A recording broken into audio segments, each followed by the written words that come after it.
जब इतना संबोधन किया तो मनुष्य की भाषा तो वो नहीं समझता था, फिर कैसे परिणम गया?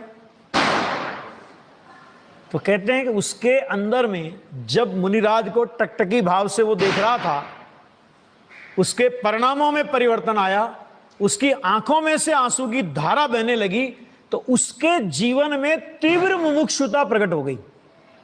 क्या प्रकट हो गई? कि तीव्र मुमुक्षुता प्रकट हो गई। और जब तीव्र मुमुक्षुता प्रकट हो गई तो श्रीमद् राजचंद्र का एक वाक्य याद करिए, उसमें उन्होंने लिखा, मुमुक्षु के नेत्र महात्मा को पहचान लेते हैं, है ना। और उस शेर के जीव ने उन मुनिराज को ज्ञानी धर्मात्मा के रूप में उनकी पहचान कर ली, और ज्ञानी धर्मात्मा की उस देशना को आत्मसात करके अंतर्मुख होकर के सम्यक दर्शन को प्राप्त कर लिया। जो काम तीर्थंकर भगवान के परम सानिध्य में नहीं हो पाया, गणधरों की उपस्थिति में नहीं हो पाया, शुद्ध केवलियों की उपस्थिति में नहीं हो पाया, अरे इन सब की बात तो छोड़ो, अपने परिवार को देख करके तो उस रंग में रंग जाता कम से कम, कि तब भी नहीं हो पाया।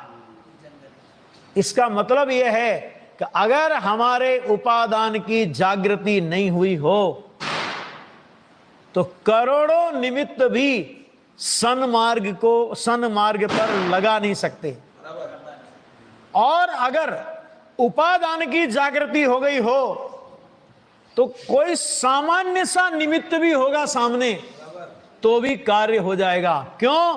क्योंकि जिस समय कार्य होगा उस समय अपने उपादान से ही कार्य होगा, निमित्त तो मात्र उपस्थित होता है।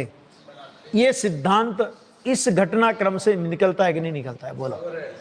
क्रमबद्ध पर्याय की योग्यता, क्रमबद्ध पर्याय का परिणमन इस सिद्धांत से निकलता है कि नहीं निकलता?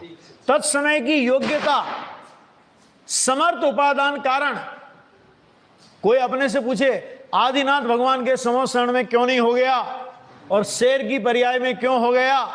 उसके श्रद्धा गुण की पर्याय में, ज्ञान गुण की पर्याय में, चारित्र गुण की पर्याय में सम्यक रूप से परिणमने का स्वकाल आया, तब 5 समवाय पूर्वक वो सम्यक रूप परिणमन हो गया।